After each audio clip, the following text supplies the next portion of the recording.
Dati, hindi ko alam saan ako magsisimula ulit. Walang regular na trabaho. Dumating ako sa puntong pakiramdam ko, wala lang lugar para sa akin. May Tourette syndrome ako. Masakit kapag may mga pasahero na natatakot at umiiwas. Pero kailangan mong maging matibay. Sabi nila, hadlang ang kondisyon ko, pero hindi ako sumuko. Hindi ko hinayaang pigilan ako ng kapansanan ko, hanggang sa may nagbigay ng tiwala. At doon, muling umusad ang buhay ko. Natuto ako maging kalmado, Okay na po. matyaga, at higit sa lahat,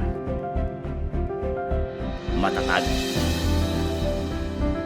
Kaya ako nag-vlog kasi hindi ito tungkol sa akin lang, kundi para ipakita na kahit may pinagdadaanan, kaya pa rin nating magpatuloy lumaban.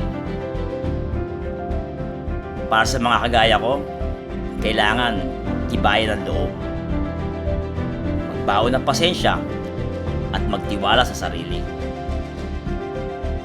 Kaya sa bawat biyahe ng buhay, tandaan mong hindi mo kailangan mag-isa.